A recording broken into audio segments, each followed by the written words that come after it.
الحمدللہ وحدہ والصلاة والسلام علی من لا نبی بعد اما بعد۔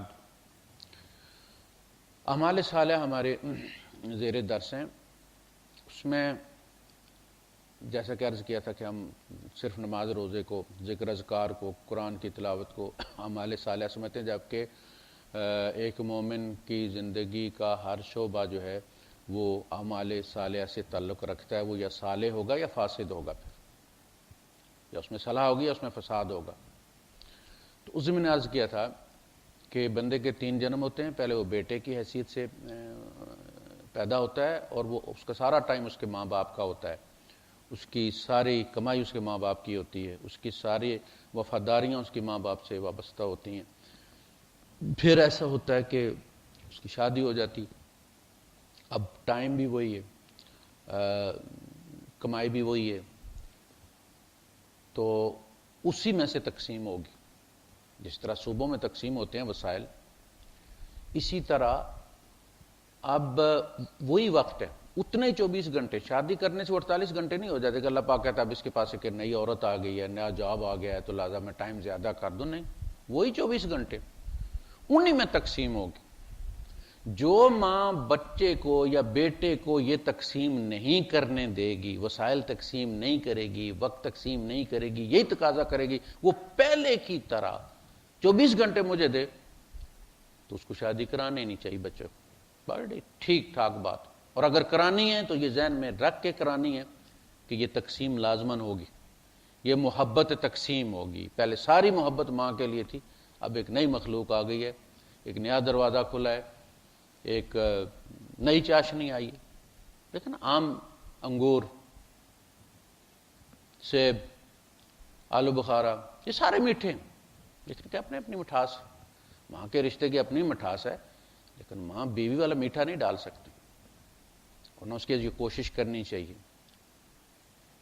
اب ایک نئی چیز آئی، اور آپ کو پتا جب نئی چیز آتی ہے تو اس کو پھر لوگ زیادہ دیتے ہیں، توجہ دیتے ہیں اس کی طرف۔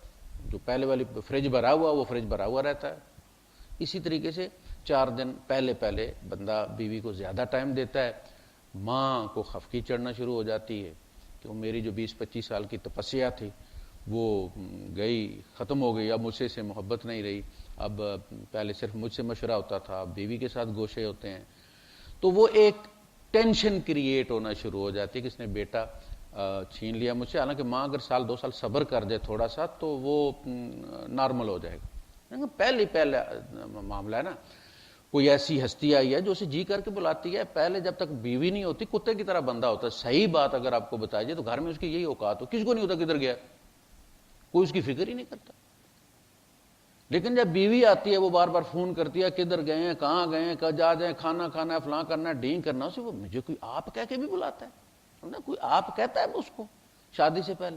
نئی مخلوق آئی ہے، اس نے ایک نیا درجہ دیا، نئی دنیا اس کے لیے کھولی، ونڈرلینڈ، تو ظاہر اس کی توجہ ادھر ہوگی، ٹھیک ہو جائے گا، نارمل ہو جائے گا آہستہ آہستہ۔ لیکن وہ ٹینشن کریٹ، اور 1-2 سال میں طلاق ہو جاتی ہے، ماں تقسیم پر راضی نہیں ہوتی، وہ جو بھی لے کر آتی ہے اگلی طلاق ہو جاتی ہے۔ جو طلاق دیتا ہے وہ ایک طلاق کبھی نہیں دیتا، وہ 2-3 بیویوں کو پھر طلاق دیتا ہے، اس لیے کہ جو بھی بیوی آتی ہے وہ وہی چیز مانگتی ہے، وہ ٹائم مانگتی ہے، اسپیس مانگتی ہے، وہ اپنے اختیارات مانگتی ہے، وہ گھر میں رائٹ آف سے مانگتی ہے۔ جو بھی آئے گی وہ کوئی پلاسٹک کی گڑیا نہیں ہوگی، وہ عورت ہوگی، وہ بیوی ہوگی۔ اس لیے اب تقسیم پہ راضی ہو جائیں، اور اس شوہر کو اپنی بیوی کا دفاع کرنا چاہیے۔ جو شوہر اپنی بیوی کا دفاع کرتے ہیں ان کی بیویوں کو بولنے کی ضرورت نہیں ہوتی، پھر یعنی ان کا فرض منصبی ہے، یہ ان کی ذمہ داری ہے، شریعت کی طرف سے لگائی گئی۔ وہ یہ ذمہ داری اٹھا کر لے کے آئیں کہ کسی کی بچی کو، لاڈلی کو ہم لے کر آئیں، میں فکر آپ مت کرو۔ وہ اس وقت جب وہ رو رہے ہوتے ہیں سارے گھر والے، تو یہی تو کہتا ہے جفی مار کے اپنے سسر کو، فکر نہیں کریں، یہ آپ کی بیٹی نہیں ہے، یہ ہمارا، اسی طرح رانی بنا کے رکھیں گے ہم، اور فلاں دیں گے۔ رانی بنا کے رکھنا چاہیے، ذمہ داری ہے۔ وسائل تقسیم کریں، جو ضرورتیں بیوی کی پوری کریں آپ۔ براستہ بٹنڈا میں امی کو دوں گا، امی اس کو دے گی، تو یہ امی کے تابع رہے گی۔ دل اس طرح تابع نہیں ہوتے، آپ دینا، آپ اس کو دیں۔ وہ کہتے ہیں یہ میرا شوہر ہے، مجھے، تو آپ اس کو دیں اس کا حصہ۔ اس کا خرچہ اس کو دیں آپ، اس کی ضروریات ہیں، ان ضروریات میں سے وہ بچت کرے گی، ان میں سے کوئی تحفہ دے گی، اپنے بھتیجوں کو دے گی، اپنی ماں کو دے گی، اپنے بھائیوں کو دے، وہ بھی تو 9 مہینے رکھی گئی ہے نا پیٹ میں، اس کو پڑھایا گیا، کھلایا گیا ہے، تو اس کے بھی پچھلی اس کی ماں کے لیے بھی قرآن کی آیتیں نازل ہوئی ہیں، اس کی ماں کے لیے بھی حدیثیں نازل ہوئی ہیں، اس کی جنت بھی اس کی ماں کے قدموں کے نیچے، تو کرے گی نا، کیا کہاں سے کرے گی وہ؟ پھر جاب کر کے، تو اس کو خرچہ دیں آپ، اس میں سے وہ بچت کرے، اس میں سے آپ کے گھر کو بھی سجائے، طبیعت بھی خوش ہو، تعلق بھی بڑھے اس میں، تو اس پر آپ ذرا توجہ دیں۔ یہ 2 جنم ہو گئے، تیسرے جنم کو ہم دیکھتے ہیں انشاءاللہ اگلے سیگمنٹ